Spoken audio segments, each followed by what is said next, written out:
Betul. Oke, itu adalah penyebab. Karena yang namanya infeksi ini. Sering anak itu meler deh. Ya kan? Betul. Hari ini Mami Ci bersama keluarga besar Rumah Sakit Bayangkara Sang Asih. Sudah bersama Mami Ci ada Apoteker Anggi Setiadi S Farm, MS Farm, MPA. Halo, selamat pagi Pak Anggi. Halo Teh, selamat pagi. Sehat ya? Sehat, alhamdulillah. Semangat ya? Semangat. Bahagia Pak Anggi? Bahagia. Wih, kelihatan ya dan kedengeran. Dan kita akan ngobrol 1 jam ke depan ya Pak Anggi ya. Boleh Teh. Tentang common cold nih. Betul. Kalau ngomongin tentang common cold, banyak moms yang menyepelekan etang mah batuk pilek biasa gitu ya. Iya. Banyak sekali yang merasa itu akan santai aja gitu, tapi ternyata ini semua ada sesuatu yang harus kita ketahui bahwa common cold itu banyak step-stepnya, penyembuhannya dan apa yang harus dijaga. Iya. Nah sebetulnya nih Pak Anggi, common cold itu apa sih? Siap. Sebetulnya lihat itu common cold dari diagnosa dokter ya, istilah medis Teh masalahnya. Nah, tapi kalau di orang awam itu biasanya gejala demam, batuk dan pilek. Yes. Tuh. Nah, dari situ biasanya penyebabnya banyak sih, terutama saat ini cuaca ya, yang paling penting cuaca ekstrim seperti ini Teh. Nah, itu bisa mempengaruhi biasanya sistem imunitas pada anak. Yang kita ketahui bahwa anak itu masih dalam tahap pertumbuhan, imunitas pun belum optimal. Nah, bila mana cuaca udah ekstrim seperti ini, anak-anak pun jarang makan, jajanan di luar, banyak makan manis-manis, betul, ya. manis-manis, kolesterol tinggi juga, gitu kan, terutama dingin-dingin Teh.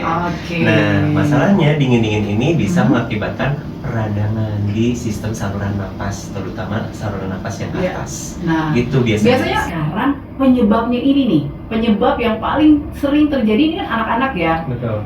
Penyebab yang paling sering terjadi itu apa? Sebetulnya karena ini berhubungan dengan imunitas yang rendah pada anak-anak, itu biasanya infeksi virus dan bakteri. Infeksi virus dan bakteri. Betul. Oke, itu adalah penyebab utama ya. Betul. Melalui makanan, udara itu mah udah banyak Teh. Udah paling sering terjadi ya. Betul. Dan ini kenapa harus waspada? Pasti harus waspada Teh, karena yang namanya infeksi mikroba ya, baik itu virus, bakteri ataupun jamur, bila dibiarkan sangat lama ataupun tidak segera diobati gitu ya, itu akan ada penyakit komplikasi di sistem saluran napas. Komplikasi? Betul. Oke, berarti itu ya kenapa mesti waspada. Nah, sekarang kalau misalnya anak-anak nih mainnya dari sekarang, kena anginnya dari sekarang, terus tiba-tiba ada anak yang langsung gejalanya keluar, ada yang langsung beberapa hari kemudian. Berarti itu ngelihat dari itu tadi imunitas. Betul. Imunitas si anak. Nah, sekarang harus waspada karena takutnya ada komplikasi dengan si anak ini gitu ya.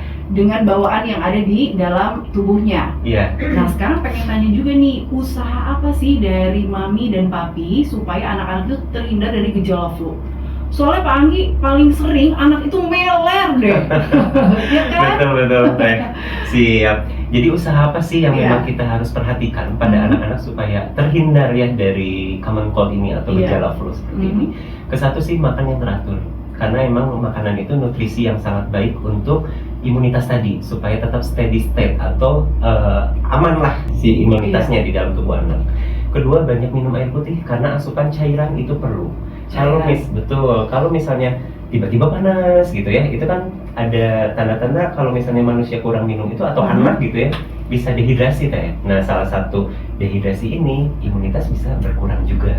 Nah, Pak Anggi, kalau anak demam katanya demam tinggi, terus kalau dikasih minum terlalu banyak dia akan begah, kembung. Tapi kalau nggak dikasih minum, benarkah bisa membuat anak dehidrasi juga kalau kurang cairan pada saat demam tinggi? Iya, betul. Nah, kalau misalnya pada saat demam tinggi, memang satu ciri yang pada di anak ya, itu biasanya dehidrasi ya. Pasti harus asupan cairan optimal. Tapi banyak minum, bisa perut begah gitu ya. Itu juga nggak semua anak mengalami itu sih Teh. Jadi memang banyak minum itu harus ya, wajib ya. Biasanya kan maksimal di satu hari itu 2 liter ya untuk minum itu gitu. Nah kalau banyak minum itu bagus malah gitu, asupan cairan ke dalam tubuhnya juga optimal. Oke, nah ini Mami hati-hati, pokoknya air yang diutamakan. Terus juga, nah pada saat anak-anak demam banyak moms yang membiarkan karena nanti akan sembuh sendiri. Betul. Kemudian batuk pilek juga dibiarin aja dia main biar kuat gitu ya. Biar makin kebal dengan angin dan dingin gitu ya. Sebetulnya anak-anak begitu flu dan batuk harus langsung antibiotik kah? Jangan. Betul. Karena kita kan nggak tahu dia itu common cold ini terinfeksinya apa, virus atau bakteri. Takutnya misalnya virus kan bukan obatnya antibiotik, antibiotik itu kalau bakteri. Nah ini gitu. Nih banyak ibu yang salah tuh mencari obat yang tepat supaya anak berhenti gitu ya.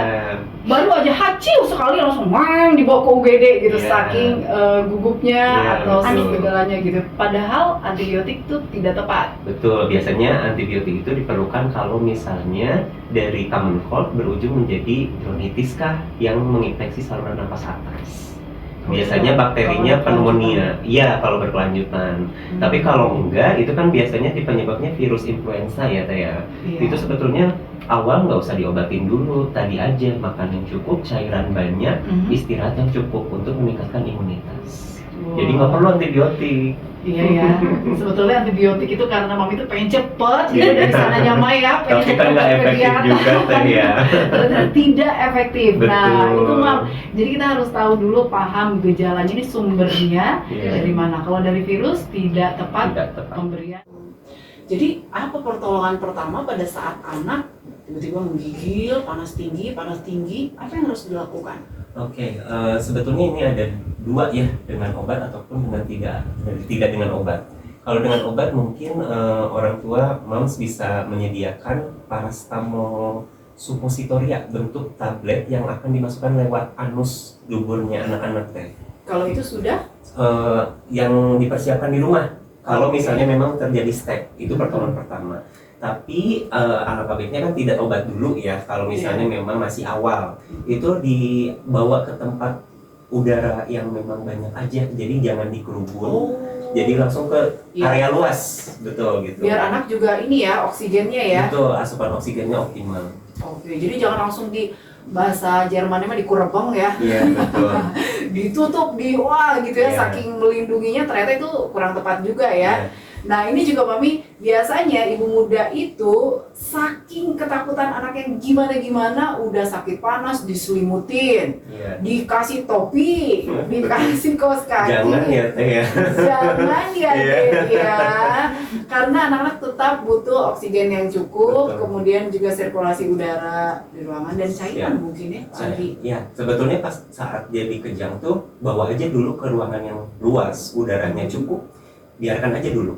Nah, cuman yang jadi satu perhatian paling kalau orang tua dulu sih Teh suka memberikan sendok pada saat kejang di mulutnya supaya digigit itu ya? Betul, takut si lidahnya yang digigit. Makanya kalau sendok masuk itu sendoknya yang digigit. Itu pencegahan supaya tidak ada luka ke lidahnya sih. Oke. Nggak punya, bagaimana cara tradisional? Bisa, gampang. Wah, gampang nih katanya kan gampang. Coba seperti apa Pak Andi? Iya, jadi moms bila mana memang si anak-anaknya ini awal common cold-nya sudah ada meler atau hidung tersumbat, terus ada sesak juga, batuknya, dahaknya susah keluar. Itu alangkah baiknya moms bisa mendidihkan air mendidih, mendidih. Betul. Lalu, tapi kalau misalnya udah mendidih, itu matiin kompornya dulu ya, langsung ke baskom ya, ke baskom. Udah itu si uapnya dihirup sama si adiknya. Wih, gitu. Gampang banget. Ini bisa buat ibunya nggak? Bahkan bisa, siapapun bisa. Oke, nanti akan itu tambahkan kayu putih, minyak kayu putih. Wah, si air ini jadi aromaterapi alami ya. Betul. Wah, ini gampang aja Mami. Jadi membuat itu tuh tidak susah, tapi kadang Mami kadang panik tuh nggak kepikiran ya. Iya, betul. Ternyata kalau ditetesin, wah langsung sekamar-kamar nih kayaknya. Itu tujuannya untuk mengencerkan dahaknya Teh. Kalau dahak sudah encer, dalam proses pernapasan itu seiring bisa keluar lewat batuknya gitu. Jadi dahak bisa keluar. Betul. Ya. Nah Pak Anggi, udah gitu ada kan dulu tuh biasanya tradisi nyuci hidung. Betul. Pakai air garam itu boleh? Sebetulnya kalau garam langsung sih jangan ya teh. Kan perih ya. Iya, jangan gitu ya. Itu Iya. alangkah baiknya ambil yang steril. Kalau mau, boleh, itu tujuan untuk mencuci hidung itu karena hidungnya tersumbat ya, ataupun terlalu meler sama sekali, berarti butuh dibersihkan. Biasanya Mams boleh kalau misalnya beli cairan infusan namanya NaCl, betul itu cairan garam, tetapi tidak bukan air digaramkan langsung dicuci, enggak ya, itu karena tidak steril. Jadi cari cairan infus baru cuci si hidungnya. Itu. Tapi kalau misalnya mau obat tapi nggak bisa beli bebas ya, ini harus ke dokter dulu, nanti dari dokter misalnya spesialis anak ataupun spesialis THT, anaknya mendapat spray hidung, isinya sama. Itu disemprot. Betul. Itu disemprot. Prosesnya sama, cuci hidung juga ya. Oke.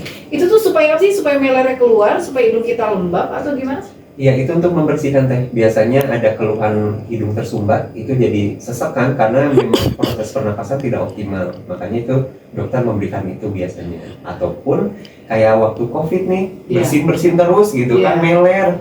Udah dikasih obat tapi tetap meler, nggak tersumbat gitu ya, terus meler. Itu boleh langsung dicuci hidungnya. Proses mempercepat proses penyembuhannya. Nah ya, ternyata memang boleh tuh mencuci hidung, tapi kalau langsung dengan garam dapur, jangan, tidak direkomendasikan karena tidak steril. Ini apa namanya, mikirin aja udah langsung nyereng ya. Jadi itu tadi yang dikasih tahu oleh Pak Anggi. Oke, terima kasih Pak Anggi mengenai waspada common cold pada anak-anak. Nanti terakhir akan ke Pak Anggi lagi. Oke Pak Anggi, kesimpulan tentang common cold ini. Ya, jadi kesimpulannya mah lebih ke care ya. Jadi orang tua lebih care aja sama anak-anaknya. Harus tetap waspada. Kalau misalnya memang anak-anak ini sudah mulai ada gejala common cold nih, saya saran sih jangan dulu diobat. Tadi lebih ke non obat dulu, kayak misalnya istirahat yang cukup dulu, kasih makan porsinya bagus, 4 sehat 5 sempurna seperti dulu ya. Itu jangan betul. Nah, jangan kurangin dulu kolesterolnya, karena kolesterol bisa meningkatkan radang tenggorokan. Itu dia, kolesterol. Betul. Sekali lagi Pak Anggi coba yang keras. Kolesterol itu bisa menyebabkan radang tenggorokan. Itu bisa memperparah resiko. Biasanya mah semakin dilarang teh semakin enak ya. Iya. Dan yang terakhir, istirahat cukup teh. Itu yang paling penting. Nanti itu beriring bagus, anak-anaknya imunitas meningkat, udah sehat lagi.